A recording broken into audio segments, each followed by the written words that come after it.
ni'matihi tatimmus sholihat. Alhamdulillah alladzi hadana li hadza wa ma kunna linahtadiya rasuluh. Allahumma salli wa sallim ala nabiyyina Muhammad wa ala alihi wa ashabihi wa mawalah. Amma ba'd. Subhanaka la ilma lana illa ma 'allamtana innaka antal alimul hakim. La hawla wa la quwwata illa billahil aliyyil azim. Qala rabbi shrah li sadri wa yassir li amri wahlul 'uqdatam min lisani yafqahu qawli. Yang kita muliakan, tokoh pejuang kita Mbah Mudrik Al-Hanan, pimpinan MTS Muhammadiyah Karanganyar, penggerak dan pengurus pengajian Ahad pagi yang namanya Al-Jihad ya, Jihad pagi Karanganyar, Karangturi, ngeri dengar namanya Jihad. Nampaknya ini mau siap perang semua ini. Alhamdulillah. Bapak-bapak, ibu-ibu, saudara-saudara, peserta pengajian Ahad pagi, rahimakumullah. Alhamdulillah, walhamdulillah, tsumma alhamdulillah. Pagi ini atas izin Allah Subhanahu wa taala, saya dan teman-teman bisa hadir dan silaturahmi di pengajian Ahad pagi yang disingkat dengan Jihad dalam rangka safari dakwah saya di beberapa tempat, mulai dari Salatiga, Solo, Karanganyar, dan Sukoharjo. Insya Allah sampai besok malam masih berada di Solo dan sekitarnya, memenuhi permintaan dari pejuang kita Mbah Mudrik yang suka mengelilingkan para dai, para mubaligh tingkat nasional. Cuma yang pagi ini agak beda, dainya tidak bertingkat nasional, cuma bertingkat internasional. Alhamdulillah, agak ngomong gede dikit supaya ada lucunya. Mudah-mudahan pengajian Ahad pagi yang rutin diadakan setiap 2 minggu sekali, yang pagi ini mengambil tema memantapkan akidah dan mengokohkan ukhuwah Islamiyah. Berarti ada 2 tema sentral nih, tema akidah dan juga ukhuwah Islamiyah. Mudah-mudahan pengajian kita ini dapat menguatkan akidah kita dan juga mengokohkan ukhuwah Islamiyah kita. Amin ya rabbal alamin. Selawat dan salam tidak lupa kita sampaikan kepada junjungan kita, pemimpin kita, panutan kita, kekasih kita dan idola kita, Nabi Muhammad sallallahu alaihi wasallam, yang mudah-mudahan beliau kelak mengakui kita sebagai umatnya yang akan memperoleh syafaatul uzma di hari yauma la yanfa'u malun wala banun illa man atallahu biqalbin salim.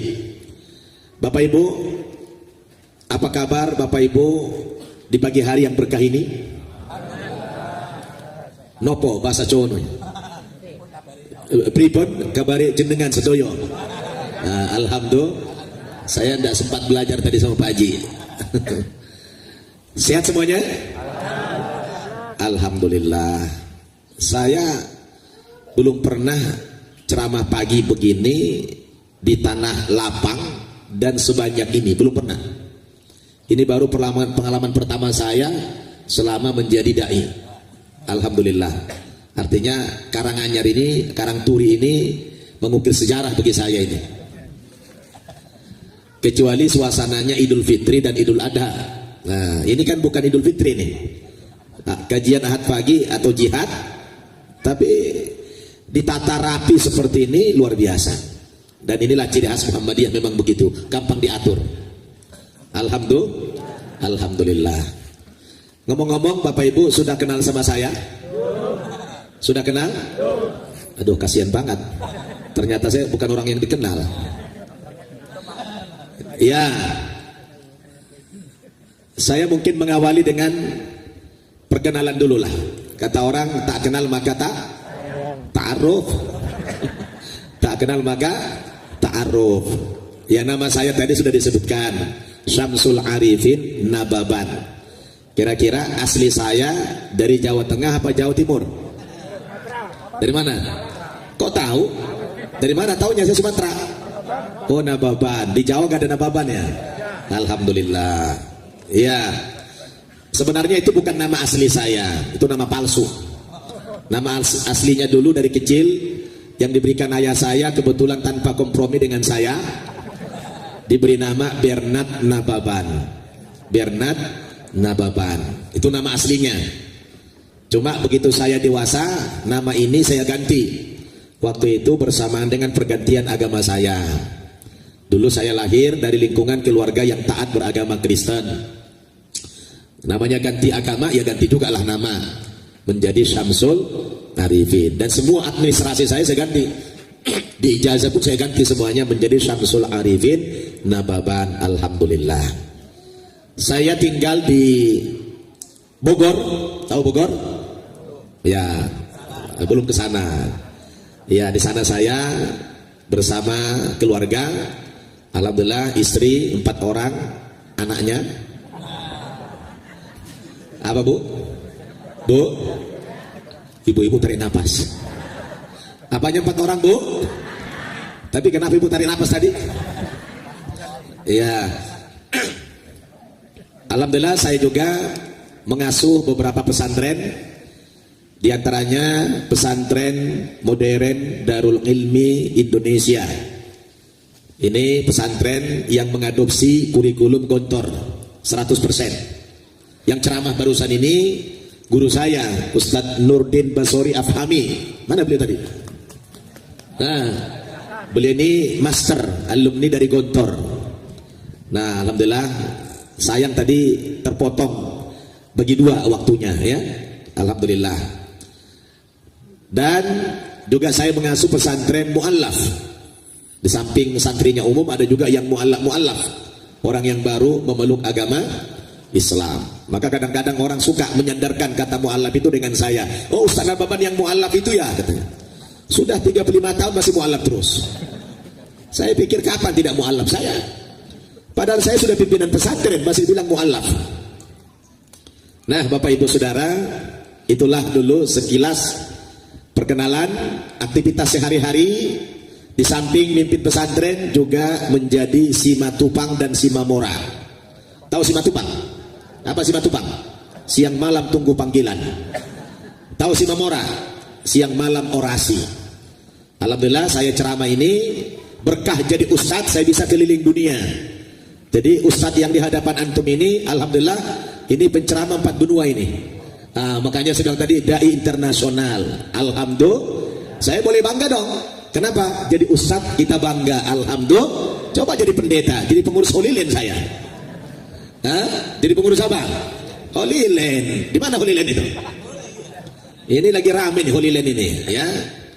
Jadi Bapak Ibu itu pandai bikin nama Holilen. Dia pikir nanti orang kampung tidak tahu artinya. Padahal Holilen itu apa? Tanah suci. Holy itu bahasa Inggris, artinya suci. Land itu tanah. Jadi tanah suci. Gampang bikin nama tanah suci. Kalau kita kan nggak gampang. Tanah suci kita cuma 2, Al-Haramain, Makkah, Madinah. Ada satu lagi, Aqsa. Yang Nabi katakan la tusaddur rihal illa ila talatati masajid. Jangan kamu menyusahkan diri untuk bepergian, terkecuali bepergian itu dalam rangka mengunjungi 3 masjid. Yang pertama Al-Masjidil Haram di Mekah. Yang kedua wa Masjidi Hada, masjidku ini, Masjid Nabawi di Madinah. Yang ketiga wa Masjidil Aqsa, Masjid Al-Aqsa di Palestina. Alhamdulillah, saya bersyukur kepada Allah sudah mengunjungi 3 tempat suci umat Islam itu, plus tempat suci orang-orang agama samawi yang lain. Jadi saya ini kebetulan pembimbing ibadah haji dan umroh. Jadi saya bisa keliling-keliling tiap tahun ke Mekah gratis. Alhamdulillah, sejak tahun 97 saya sudah haji gratis. Ya, alhamdulillah, nggak pernah bayar. Kenapa? Karena orang yang bisa sampai ke tanah suci itu ada 3 faktor. Berapa faktor, Pak? Berapa faktor, Bu? Yang pertama faktor nisab. Apa?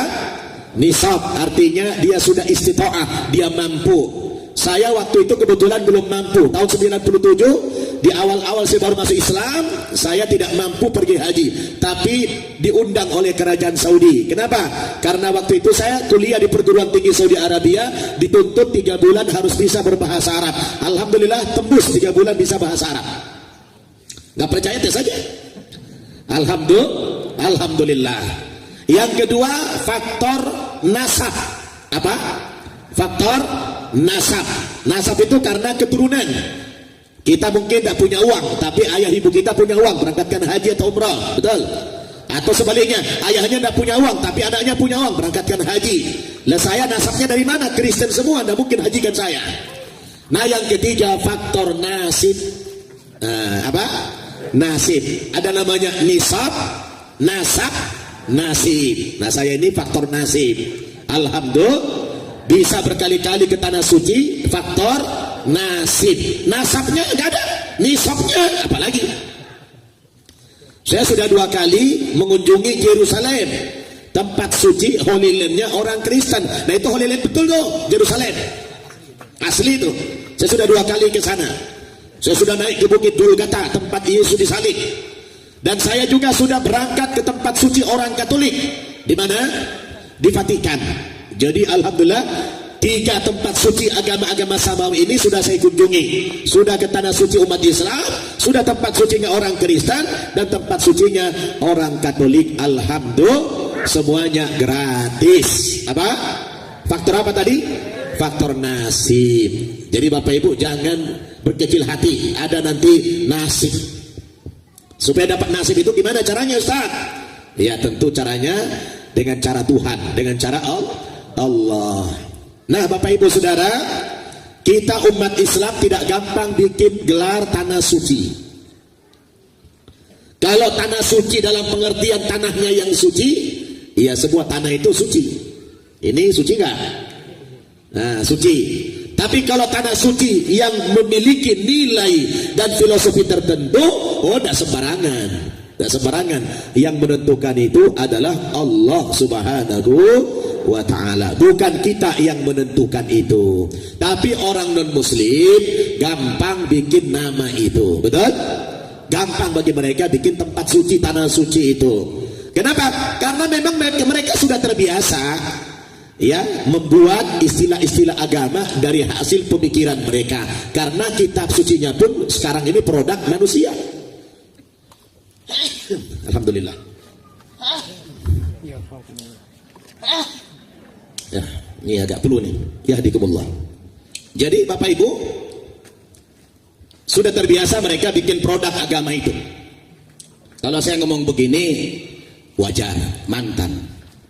Nah, jadi kalau mantan ngomong begini bisa bertanggung jawab. Kalau bapak yang ngomong gitu perlu digugat nih. Tapi kalau saya ngomong begini ya saya punya dasar. Saya masuk Islam karena punya dasar, betul tidak? Dasarnya apa? Ya karena tadi mereka berani bikin produk agama. Maka ketika Al-Quran datang mengoreksi semua itu, kata Allah, yuharrifunal kalima min ba'di mawadi'i.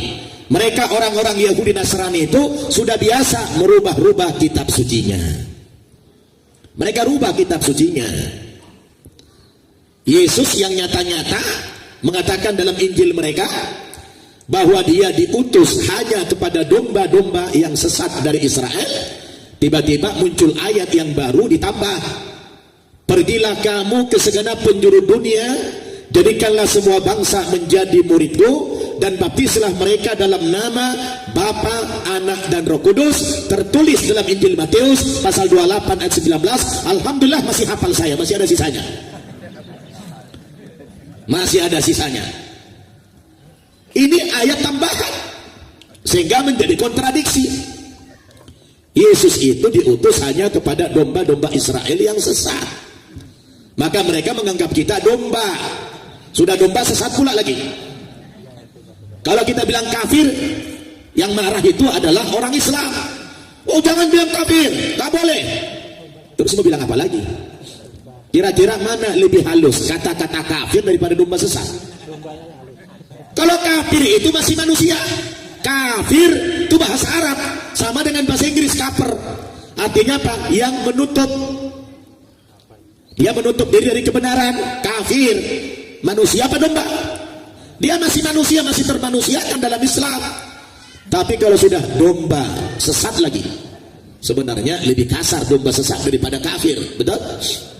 Nah, masing-masing agama itu punya terminologi, punya istilah masing-masing terhadap orang di luar dia. Di luar kita disebut kafir, di luar mereka disebut kita ini domba sesat.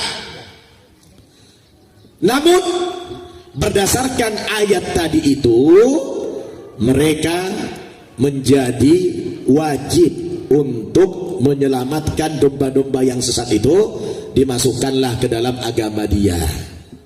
Padahal sebenarnya agama Kristen itu di barat sudah ditinggalkan penganutnya, gak laku lagi. Lagi-lagi kalau saya ngomong begini, saya punya pertanggungjawaban, karena saya keliling dunia ceramah. Saya punya bukti. Kalau saya bilang di luar negeri sana agama Kristen sudah bubar, saya bisa buktikan, saya bertanggung jawab. Karena di mana-mana rumah ibadah mereka itu sudah ditinggalkan, sudah dijualin. Sekarang yang bangkit agama Islam. Maka abad ini adalah abad as-sahwa al-islamiyah al-kubra. Abad kebangkitan Islam secara besar-besaran. Takbir. Di mana-mana orang masuk Islam. Berbondong-bondong orang masuk Islam. Alhamdulillah, yang bangkit itu Islam. Maka aneh, yang masih kuat berpegang teguh kepada agama Kristen itu tinggal dua negara di dunia ini, tinggal Indonesia dan Filipina. Di Amerika, di Eropa, bahkan di Italia, di Vatikan sana, orang sudah tinggalkan agama Katolik. Di Italia, yang di dalamnya itu ada Vatikan. Vatikan itu Pak negara dalam negara. Negara Vatikan itu negara paling kecil di dunia. Luas areanya mungkin hanya seluas MTS ini, 45 hektar saja, seluas Holy Land. Seluas Holy Land lah luasnya Vatikan itu. Vatikan itu dipagar beton tinggi, cuma nggak pakai kawat aja. Kalau di sini sana pakai kawat. Betul nggak? Ya saya kan intelnya ada juga. Jangan kira saya walaupun baru pertama saya nggak tahu saya. Ya, ada intelnya soalnya. Itu temboknya dibangun tinggi. Vatikan itu tidak punya tentara, tidak punya polisi. Kenapa? Karena jumlah rakyatnya cuma tidak sampai 1000 orang. Negara Vatikan itu berada di kota Roma. Roma itu ibu kota negara Italia. Italia itu penduduknya lebih kurang 61 juta. Tadinya penduduk Italia itu beragama Katolik 97%, tapi sekarang tidak sampai 3% lagi. Kemana umat Katoliknya itu? Sudah mereka tinggalkan menjadi agnostik. Pernah dengar agnostik?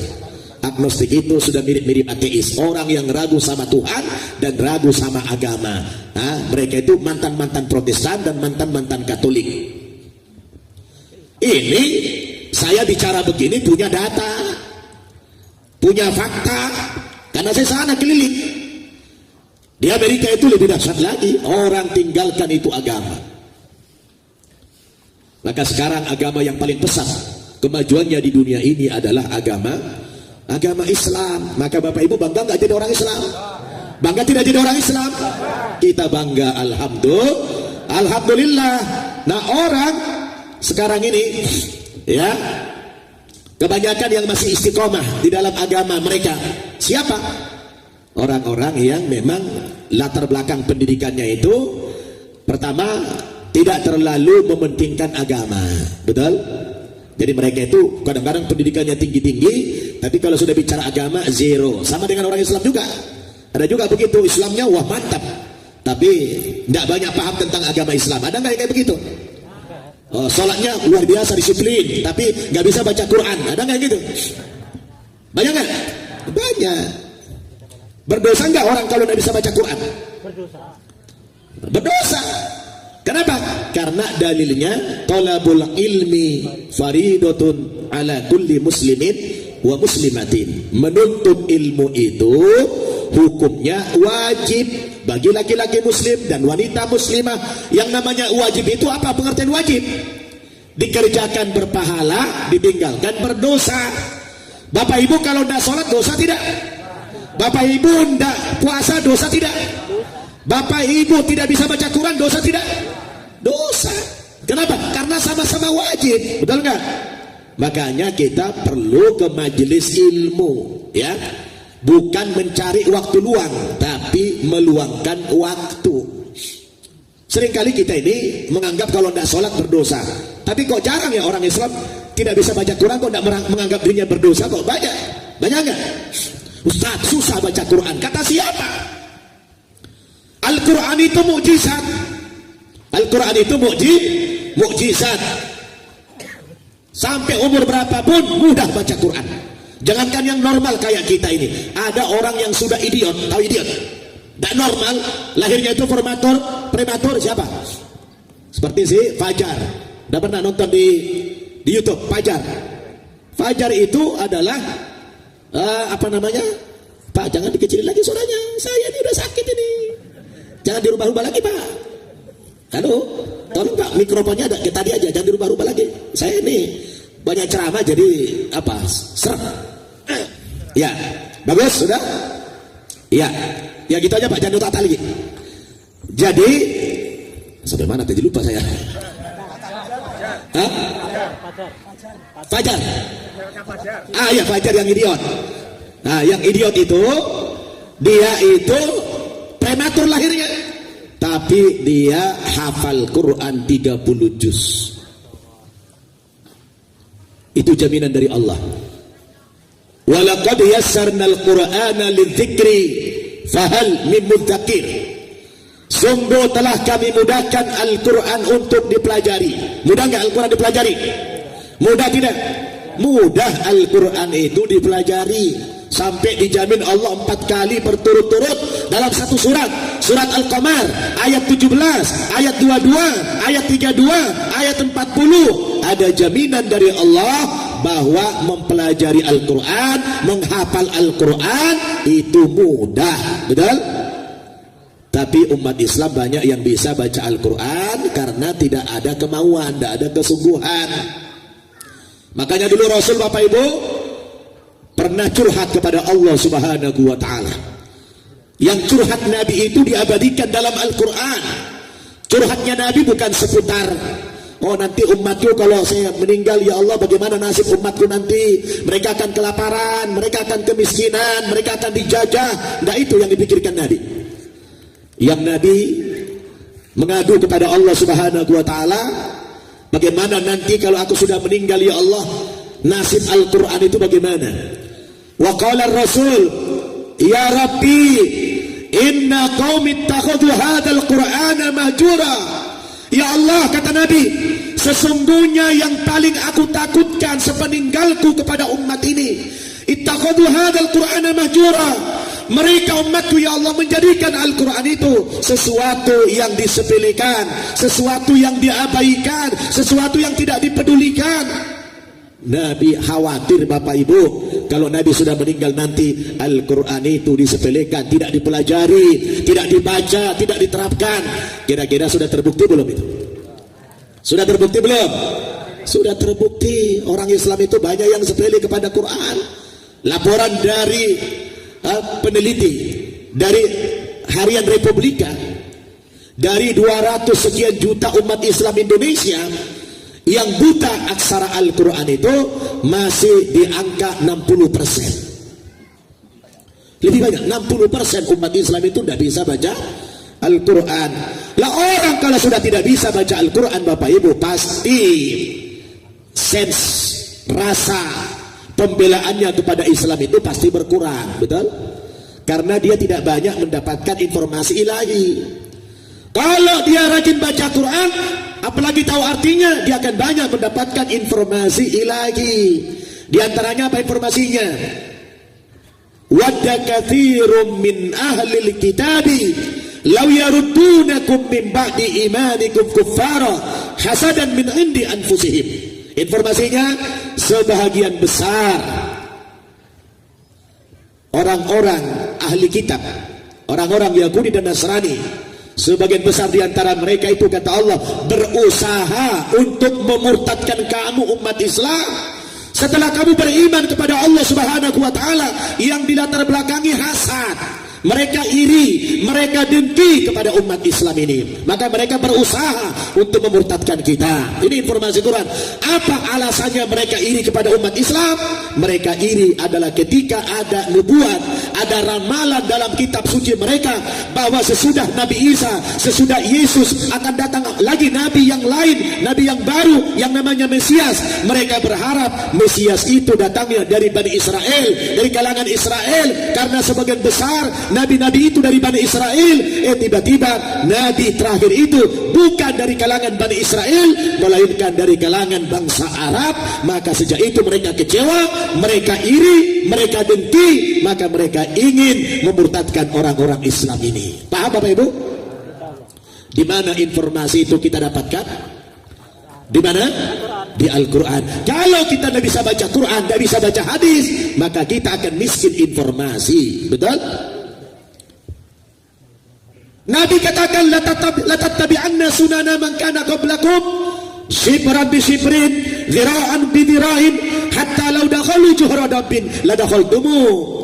Qalu ya Rasulullah, kata Nabi, suatu hari kamu umat Islam, kata Nabi, secara perlahan-lahan, sejengkal demi sejengkal, semeter demi semeter, kamu akan mengikuti sunnah-sunnah dari umat-umat terdahulu. Pelan-pelan kata Nabi. Sampai kalau mereka sudah masuk ke dalam lubang biawak sekalipun, la dakhaltumu, kamu tanpa sadar ikut terperosok ke dalamnya. Kalau mereka bertanya, para sahabat, al-Yahudu wan Nasara ya Rasulullah, apakah orang-orang kafir sebelum kami yang kami ikuti program mereka, kami ikuti sunnah-sunnah mereka, itu yang Tuhan maksud adalah orang Yahudi atau Nasrani ya Rasulullah? Qala wa man, kata Nabi, siapa lagi kalau bukan mereka yang saya maksud? Jadi Nabi sudah memprediksi suatu hari nanti umatnya ini akan mengikuti sunnah-sunnah mereka perlahan-lahan. Cara hidupnya, cara keyakinannya, cara ibadahnya sudah mulai diikuti perlahan-lahan sama orang Islam. Sudah terbukti belum? Sudah terbukti belum? Sudah terbukti. Sholatnya cara Islam, tapi pestanya cara Nasrani. Ada nggak itu? Hah? Puasanya cara Islam, tapi makan minumnya cara mereka. Betul tidak? Nggak peduli halal haram. Betul tidak? Jadi ini kalau kita tidak bisa baca Quran, tidak bisa baca hadis, pasti umat Islam itu miskin informasi. Betul tidak? Akibatnya apa? Oh, ada umat Islam yang hanya dengan iming-iming 5 kg beras, 2 kilo gula, 1 kilo kopi bisa murtad. Betul? Nah ini yang ngomong ini mantan soalnya. Ya, jadi saya itu pernah ikut pergerakan misi jending dulu. Memang begitu. Karena mereka itu sebenarnya tidak pede mendakwakan agamanya dengan Injil. Karena Injilnya bermasalah. Nah kalau kita pede, saya ceramah kemana-mana, pede pakai dalil Quran, pakai dalil hadis. Kenapa? Karena Al-Quran kita benar. Anda menggugat silakan, bisa kita debat. Al-Quran itu kitab yang terpelihara. Inna nahnu nazzalna dzikra wa inna lahu lahafidun. Kami yang turunkan Al-Quran, kami pula yang menjaga, memelihara keaslian daripada Al-Quran, dijamin sama Allah Subhanahu wa taala. Betul tidak? Nah, mereka tidak bisa pakai dalil itu, tidak ada. Karena bisa kita patahkan dalil itu, tidak ada. Maka mereka Satu-satunya cara adalah dengan pendekatan sosial kemanusiaan. Bagaimana orang supaya murtad? Kasih sembako, kasih obat-obatan, kasih beasiswa. Ya udah, orang yang awam menganggap inilah kebenaran. Siapa yang peduli, siapa yang kasih sayang, itulah kebenaran bagi masyarakat yang awam. Orang yang terdidik, oh tidak. Walaupun dia miskin secara ekonomi, kalau dia terdidik, tidak akan bisa digoyangkan imannya. Kenapa? Dia tahu mana yang hak, mana yang batil. Betul tidak?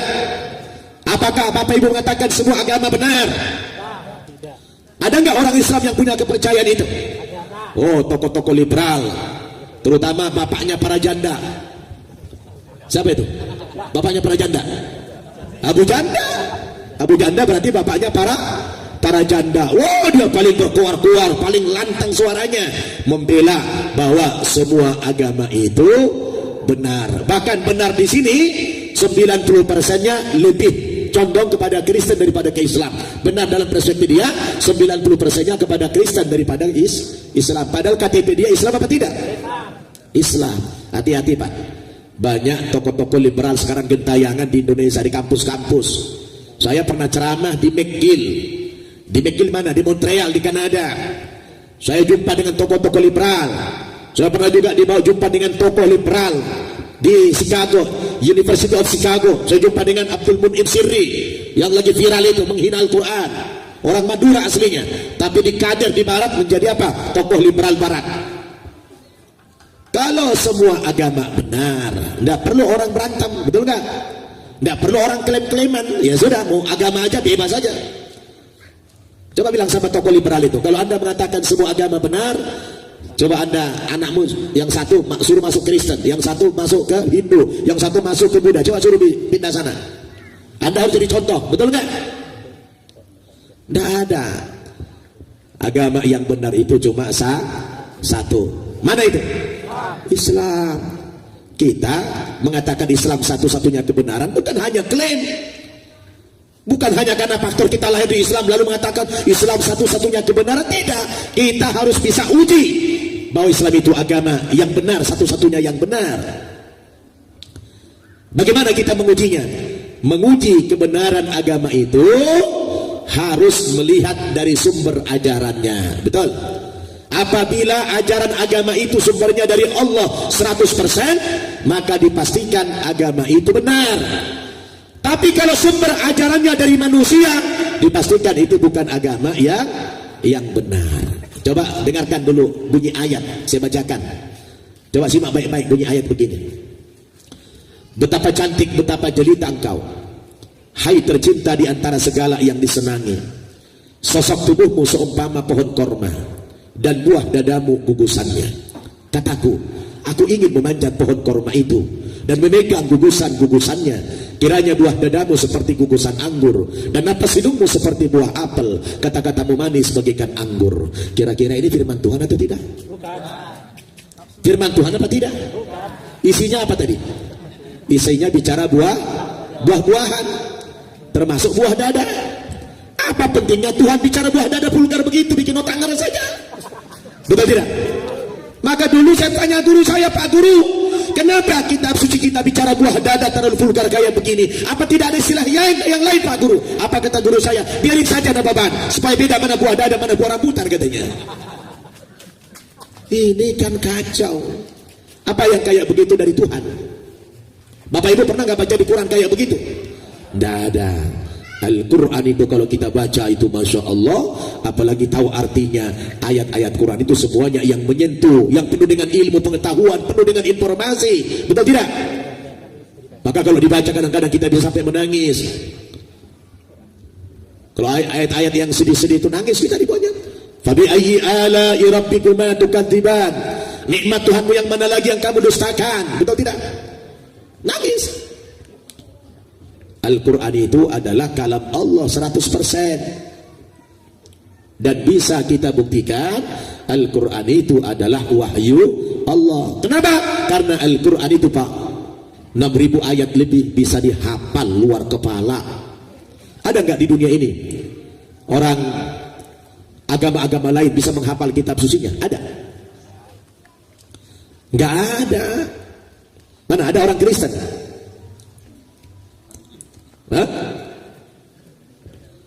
Makanya UI, Universitas Indonesia, membuka jalur khusus masuk perguruan tinggi UI dengan jalur khusus.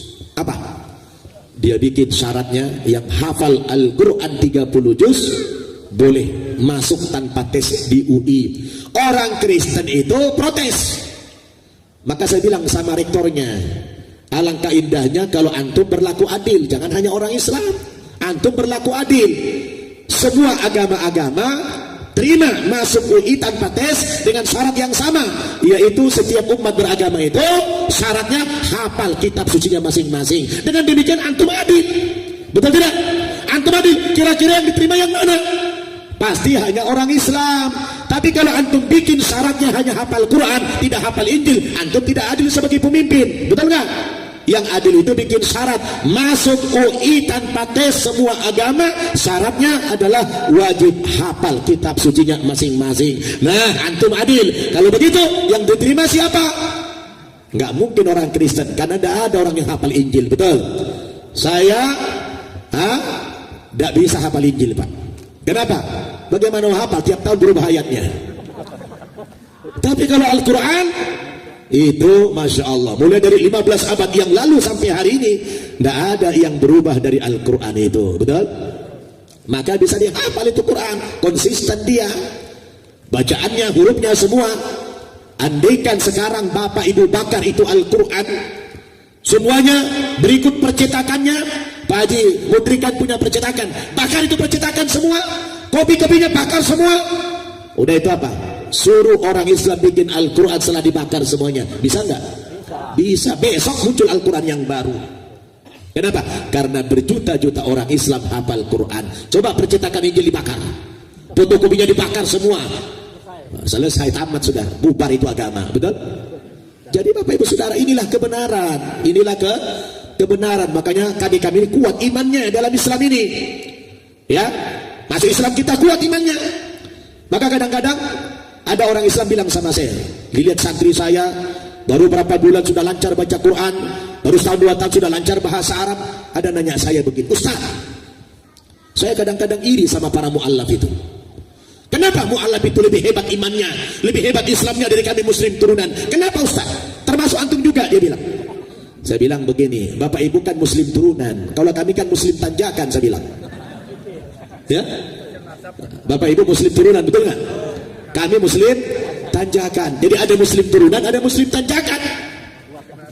Bedanya di mana? Bedanya muslim turunan, kalau diibaratkan mobil kalau jalan nurun, yang diinjak rem apa gas? Rem apa gas?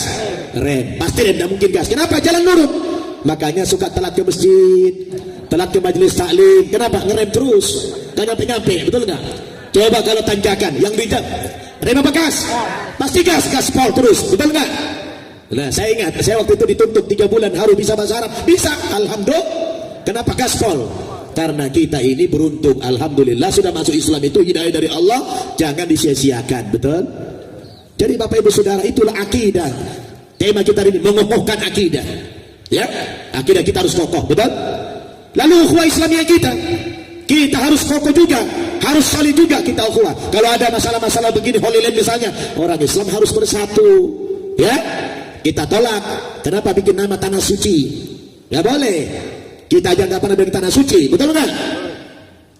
Dan di situ ada syarat untuk kegiatan-kegiatan keagamaan, betul? Maka ukhuwah Islamiyah ini perlu kita kuatkan, betul tidak? Nggak bisa hanya Pak Joko sendiri yang berjuang, teman-teman dari PUI, nggak bisa. Harus semua masyarakat bersatu, betul? Dengan demikian insya Allah kita akan kuat. Baik, saya sudah dikasih kode, waktunya sudah habis, katanya dilanjutkan dengan tanya jawab. Falyatafadhol, langsung aja. Bapak Ibu silakan kalau mau bertanya. Berapa menit Ustaz? Baik, silakan. Ya, jazakallahu khairan Ustaz Nababan atas materinya. Alhamdulillah bisa menggugah kita semangat keluarga jihad kajian Ahad pagi. Alhamdulillah. Ayo semangat Bapak-bapak. Ibu-ibu. Baik, sebelum sesi tanya jawab, ini kita minta untuk hadirin jumeneng dulu sekitar. Berdiri dulu, berdiri, biar tidak saya lihat ada yang ngantuk-ngantuk itu di belakang. Monggo berdiri dulu. Panitia, siapkan itu kotaknya. Kita sesi dulu penggalangan dana. Bapak-bapak, ibu-ibu, tolong tangannya diangkat ke atas. Semua. Di depannya ada teman kalian ditumbukkan di pundaknya. Dua-duanya, kanan kiri nggih, dipijit-pijit biar gak ngantuk. Nah, ngoten. Nggih. Maju nggih, sampingnya juga boleh. Ya, 1 jam cukup nggih. Kok kelamaan? Cukup nggih. Balik kanan nggih. Panitia mana kotak infaknya? Siap. Dipijit-pijit juga nggih. Ya, ada yang ngantuk tadi. Nggih, sampun. Cukup nggih. Ibu-ibu cukup. Nah, balik kanan, jangan turun dulu. Tadi yang saya sampaikan, hari ini ada penggalangan dana terkait dengan peluang wakaf ini. Abah Mudrik juga, biar Pak ngantuk juga. Ini beliau adalah yang tadi saya sampaikan terkait dengan wakaf pendidikan Islam. Silakan panitia kotak infaknya Mas memutar. Jadi tolong Pak Supat ke sini, ke sumber suara.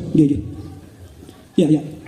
Pak Supat ke sumber suara, minta tolong ya. Langsung jalan di depannya, persiapkan dompetnya Bapak-bapak Ibu-ibu. Dompetnya dibuka. Muter, iya, langsung. Yang putri dibebaskan aja, yang putra silakan diputer. Biar maksimal. Bismillah. Insya Allah akan berikan ganti yang lebih besar. Takbir. Iya, ini harus selesai wakaf infaknya ini. Momen ini kita maksimalkan untuk penggalangan dananya. Gila Pak Ibu.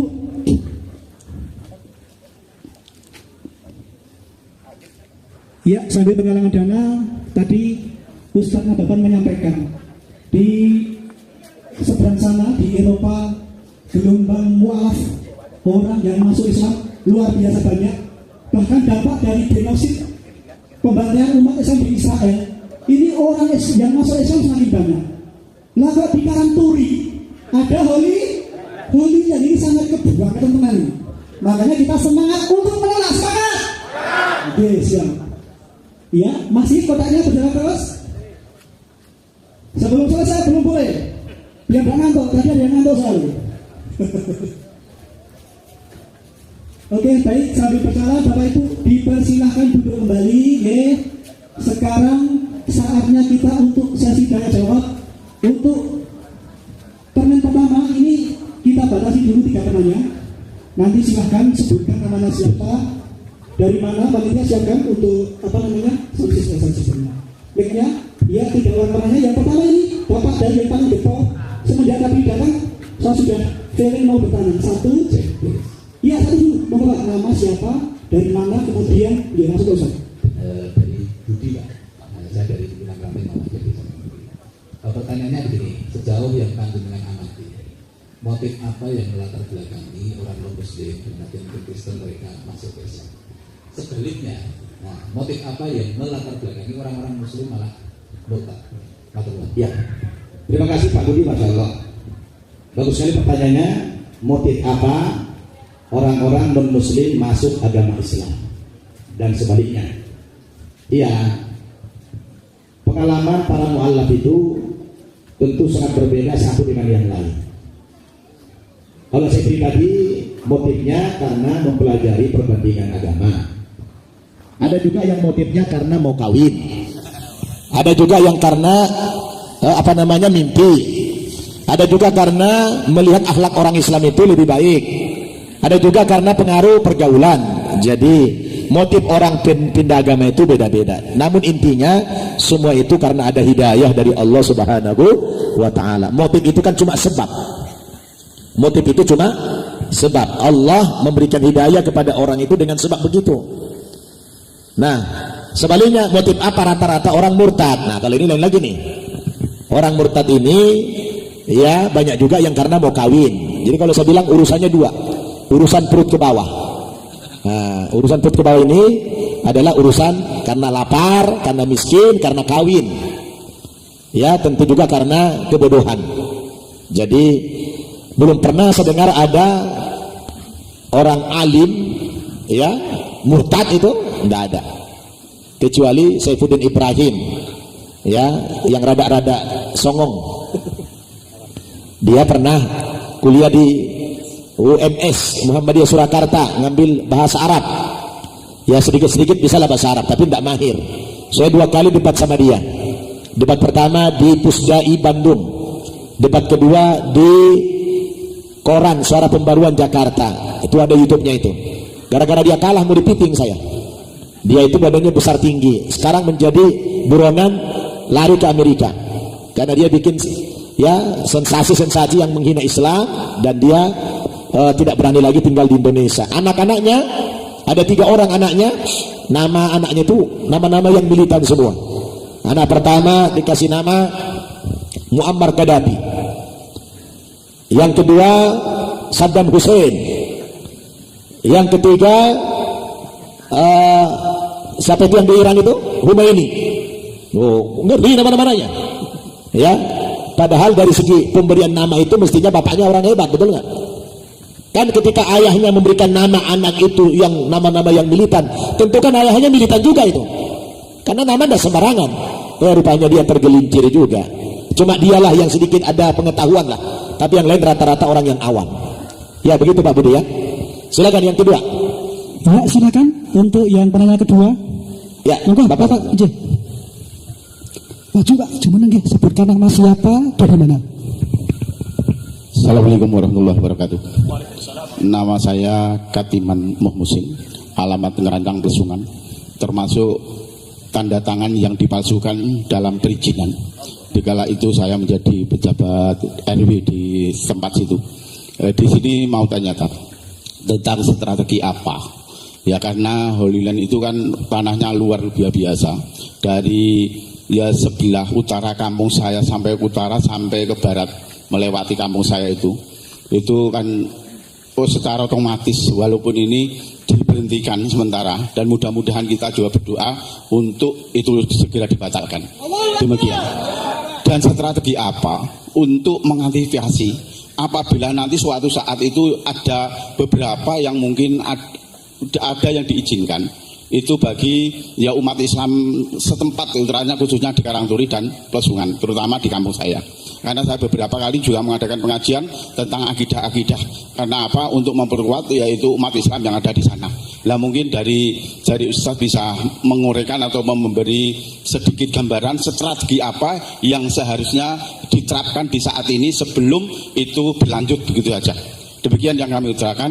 Akhirul kalam. Assalamualaikum warahmatullahi wabarakatuh. Waalaikumsalam. Masya Allah. Terima kasih Pak Kardiman. Luar biasa. Beliau ketua RW, salah seorang tanda tangan yang dipalsukan oleh pengembang itu. Dan pertanyaannya luar biasa. Strategi apa yang bisa kita lakukan untuk menolak Holy Land ini? Saya pikir apa yang dialami oleh Pak Kardiman sendiri itu kan sudah atas dasar hukum. Yang namanya pemalsuan itu kan pidana. Tentu digugat. Siapa yang melakukan pemalsuan itu pidana itu. Itu bukan perdata, itu pidana. Demi dasar hukum itu sudah batal. Pemalsuan itu adalah batal demi hukum, tidak bisa. Itu satu. Yang kedua adalah penolakan masyarakat di sekitar itu juga batal. Karena dasar hukumnya siapapun yang pindah ke wilayah kita harus membawa rasa aman dan damai. Nah ini ada muncul tetangga baru tidak membawa rasa aman dan damai, itu batal demi hukum. Jadi strateginya masyarakat menolak rame-rame itu batal, ya kan? Jadi dari dua ini aja, pemalsuan, tanda tangan, penolakan masyarakat, wah itu udah kuat, ya. Yang penting jangan kendor di antara kita. Rame terus demo. Bagaimana dulu gereja di Jakarta di Kemayoran mau dibangun terbesar di Indonesia, wah udah dananya udah triliunan, batal juga. Jadi kalau udah sering-sering kita menolak, ya setiap mau datangi, ya yang tukang juga nggak berani kerja, diganggu terus.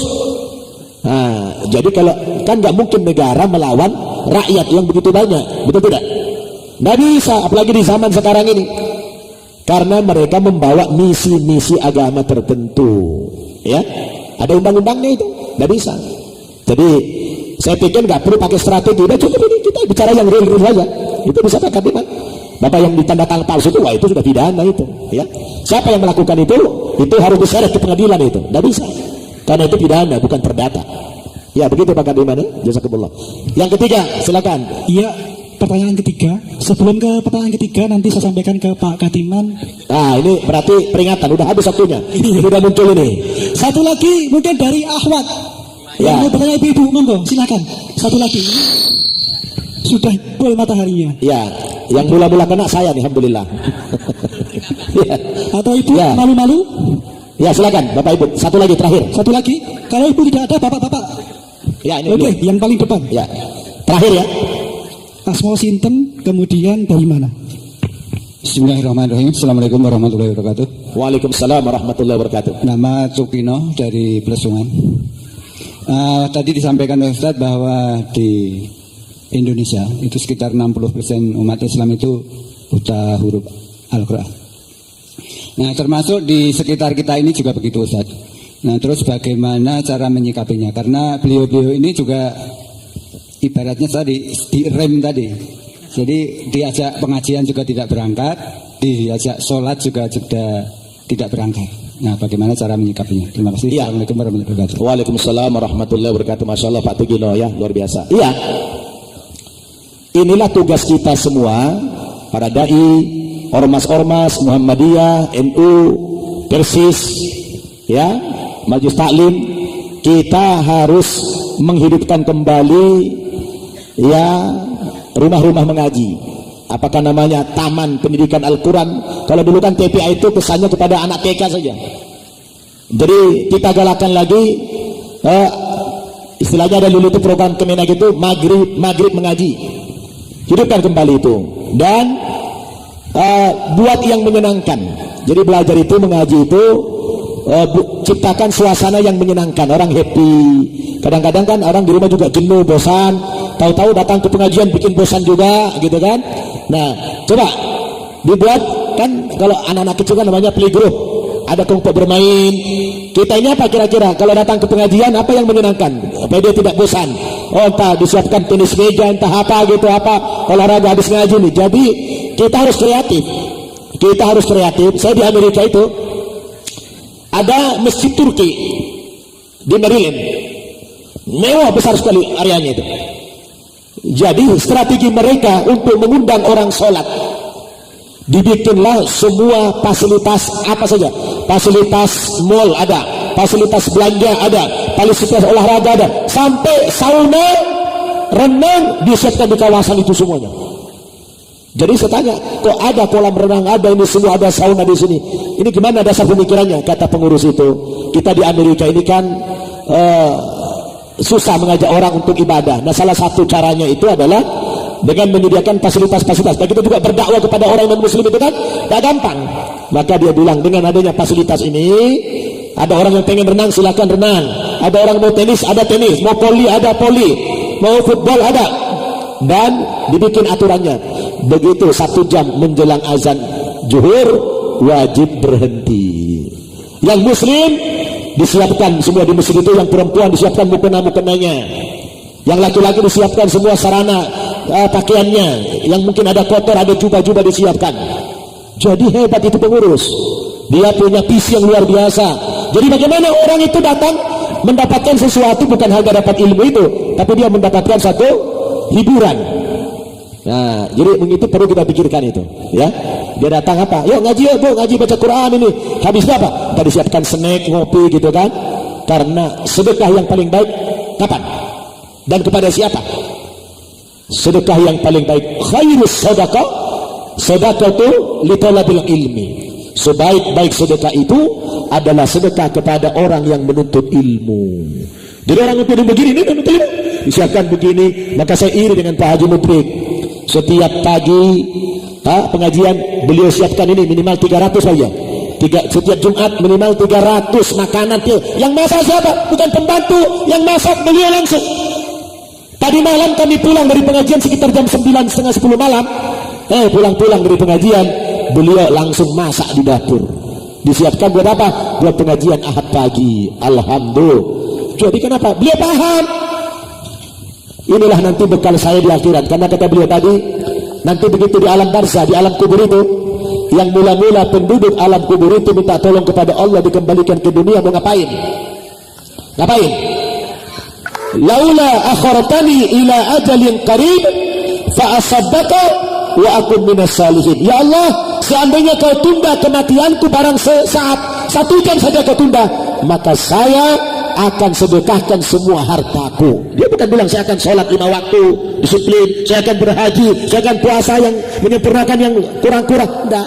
Tapi Pak Asaddaqo, saya akan sedekahkan semua hartaku. Kata siapa? Kata orang yang bakhil yang sudah mati. Maka Bapak Ibu, beliau luar biasa, ya. Kalau tadi ada donasi buat tanah, bukan buat kepentingan pribadi. Beliau tidak butuh, tidak kekurangan materi, punya perusahaan besar, betul nggak? Karena beliau tidak ingin monopoli, beliau tidak ingin sendiri masuk surga, betul nggak? Beliau juga, meskipun beliau orang berada, tapi beliau juga memberikan kesempatan kepada antum-antum untuk sama-sama kita ke surga. Beliau baru beli tanah 6.000 meter, uang pribadi. Rupanya tanah itu tidak bisa dibangun pesantren. Jadi Bapak Ibu Saudara, alhamdulillah masuk surga rame-rame, pengajian rame-rame, betul nggak? Maka masuk surga juga rame-rame. Nah Bapak Ibu yang belum bisa baca Quran, teman saya ini ada bikin buku. Ini Ustadz Iwan itu yang sedang batik sana. Ustadz Iwan ini teman saya, orang Batak juga, marga Siregar. Beliau ini dulu pegawai negeri PNS di PU. Dia besarnya di NTT di Kupang. Ayah dia teman akrab saya. Ayah dia dulu mantan pejabat di PU, tapi sudah hijrah ke Kupang. Nah beliau ketika sudah PNS di PU, melihat keadaan di Kupang NTT itu masih butuh dai, akhirnya beliau bilang sama orang tuanya, ayah, saya mundur aja dari PNS. Kalau saya PNS nanti tidak banyak kegiatan dakwah saya, dan saya pengen mundur dari PNS, saya ingin fokus berdakwah. Ayahnya kaget, orang masuk PNS itu nyogok pun berani, ente malah mau keluar katanya. Nah akhirnya beliau keluar dari PNS dakwah. Beliau subhanallah bikin banyak karya buku, diantaranya di bukunya The Secret Fadilah Al-Quran. Ini bagus, tulisannya ini bagus-bagus Pak. Saya sudah baca ini, semua hardcover ini bagus semua. Materinya ini materi Quran, motivasi bagaimana kita ini cinta kepada Quran, bagaimana mudah belajar Al-Quran. Itu beliau sekarang dakwah dengan memanfaatkan ini juga, tapi ini kayaknya tidak gratis. Karena dia sudah berhenti dari PNS. Nah ini juga ada infaknya. Berapa Ustaz? 150 infaknya. Ini satu bagus ini ya. Bagus ini, saya rekomendasi lah, bagus. Jadi ini karena banyak 60% tidak hafal, tidak bisa baca Quran umat kita ini, betul. Maka kita motivasi mereka supaya cinta Al-Quran, mau belajar Al-Quran, dan ciptakan suasana happy ketika orang belajar itu. Kayak gini nih, happy nih, kenapa? Ada snacknya, betul nggak? Nggak bosan, waktunya pas. Pintar ini panitia pengurus bikin waktu ini. Habis sholat subuh langsung ngumpul di sini, Allahu Akbar, ahli surga ini. Hebat tidak? Saya nanti di Jakarta akan sampaikan berita ini. Kita niru orang Karangturi. Nah, kita niru, perlu ini dia galakkan di Jakarta. Di Jakarta itu adanya habis subuh langsung, habis sholat subuh. Nah kalau ini bukan habis sholat subuh, tapi habis suruk. Nah betul. Jadi ada orang habis subuh, ada kesempatan pulang ke rumah, entah apa, datang ke pengajian itu lebih mantap, betul? Karena orang yang tidak sholat subuh tadi ke masjid bisa juga diajak, benar?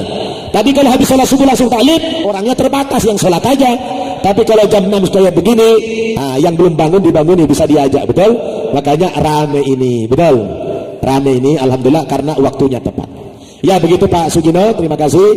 Ustadz semuanya pengurus, jazakumullah khair. Ya tidak banyak oleh-oleh yang saya berikan, mudah-mudahan yang sedikit ini manfaat, amin. Saya cerita tentang Islam secara global ya, bagaimana di dunia hari ini Islam sedang mengalami kebangkitan yang luar biasa. Maka mari kita sambut kebangkitan Islam ini dengan ucapan Alhamdulillah.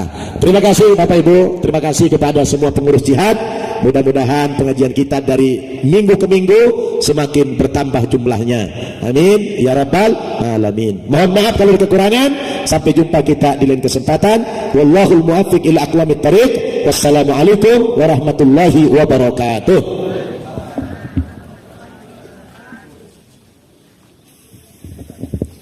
Jazakallah khairan kepada Ustadz Nababan dan Abah Mutrik yang sudah menyampaikan materi dan berkenan hadir. Ustadz Nababan sama Abah Mutrik bisa kembali ke tempat yang panitia sediakan. Bapak Ibu, sebelum sesi saya sebagai moderator, kami kembalikan. Waalaikumsalam. Sebelum kami kembalikan kepada MC, saya minta waktu 1 menit untuk pernyataan sikap warga Karangturi menolak Holy Land. Sepakat ya? Saya minta tolong panitia ini dibersihkan. Nanti syuting dari sini menghadap ke sana. Panitia, Mas, serius ya, ini dibersihkan dulu. Nanti syuting dari sini. Bapak Ibu tetap duduk. Nanti saya bertiga, saya Pak Supat, Ketua Forum Umat Islam Gondang Rejo Bersatu, sama Pak Joko Sugianto.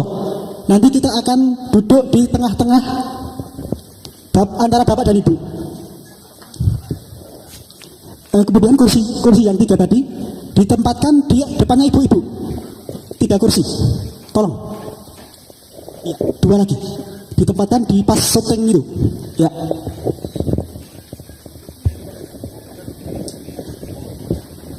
Ibu-ibu dan bapak tetap duduk ya. Tetap duduk. Ini bisa dibantu untuk ditarik. Tengah. Panggilan kepada Pak Joko Sugianto, Abu Umar, dan Pak Supat, Ketua Forum Umat Islam Gondang Rejo Bersatu, untuk ke sumber suara. Pak Sumanto, Komandan Laskar Umat Islam Karanganyar.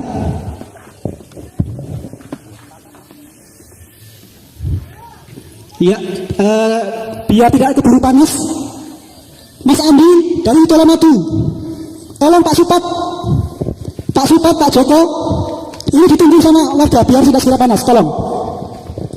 Oke. Oke, monggo.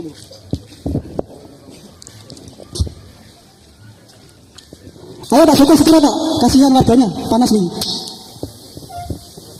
Yang syuting, media.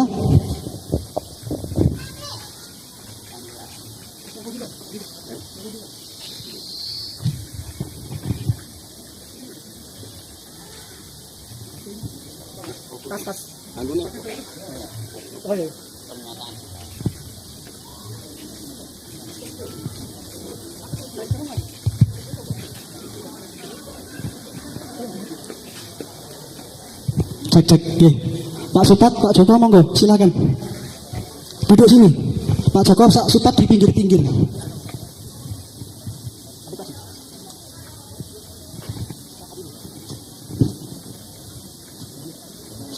Siap, Mas. Kursi satu lagi, tolong. Kursi satu lagi. Panitia segera. Nanti Bapak Ibu saya minta untuk menjawab salam dan takbir saja nggih. Gitu nggih. Pak Supat sebelah kini, Pak Katiman mriki. Ketua RW. Numpang nggih. Nggih, monggo. Nggih, Datuk. Ketua RW, ketua. Gimana?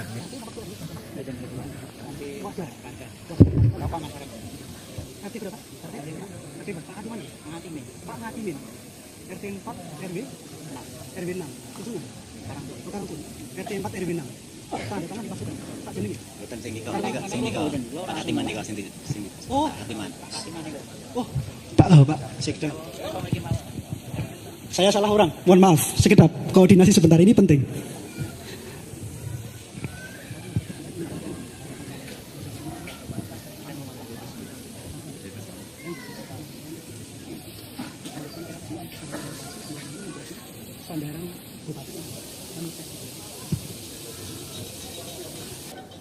Ditunggu Pak Edi Gantos, Pak Katiman. Saya salah orang. Kita belum sarapan tadi pagi. Salah orang. Bapak Katiman RW, Ketua RW 07 Plesungan gitu. Siap kamera? Ibu-ibu siap? Semangat. Takbir. 1, 2, 3. Bismillah, Assalamualaikum warahmatullahi wabarakatuh. Waalaikumsalam warahmatullahi wabarakatuh. Hari ini hari Ahad bertepatan dengan tanggal 26 Oktober 2025. Kami segenap masyarakat Desa Karangturi, kebetulan kami berkumpul di halaman di belakang kantor Desa Karangturi. Hari ini ada penyampaian dari Bapak Katiman, Ketua RW 07. Oh ya, di Gazen. Oke, siap-siap. Oke, terima kasih. Jadi Desa Karangturi dan Plesungan Gondang Rejo ya. Ini masuk, oke. Diulang. A, ba, ta. Bismillah, Assalamualaikum warahmatullahi wabarakatuh. Hari ini, hari Ahad, bertepatan dengan tanggal 26 Oktober 2025, kami segenap masyarakat Gondang Rejo, khususnya di Desa Karangturi dan Plesungan, berkumpul di sebuah halaman tepat di belakang Desa Karangturi. Hari ini ada pemaparan dari Bapak Katiman, beliau Ketua RW 07 Plesungan, yang tanda tangannya dipalsukan terkait dengan rekomendasi perizinan Holy Land. Dan kami masyarakat hari ini sepakat untuk menolak proyek Holy Land. Takbir! Allahu Akbar. Sekian, terima kasih. Assalamualaikum warahmatullahi wabarakatuh. Waalaikumsalam.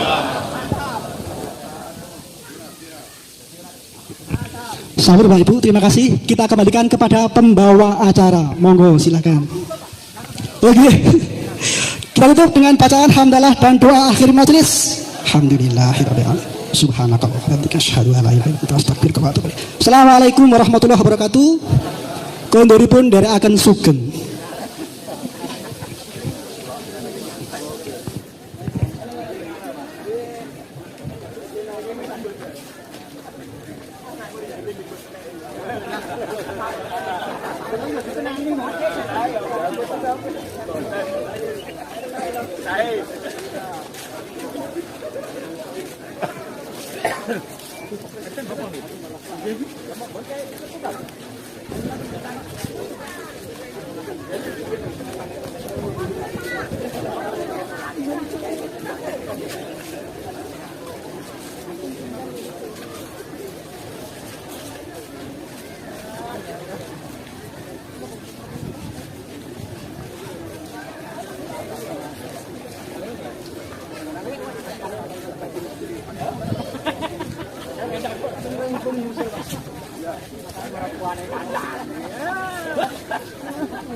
Awas kabel. Kene.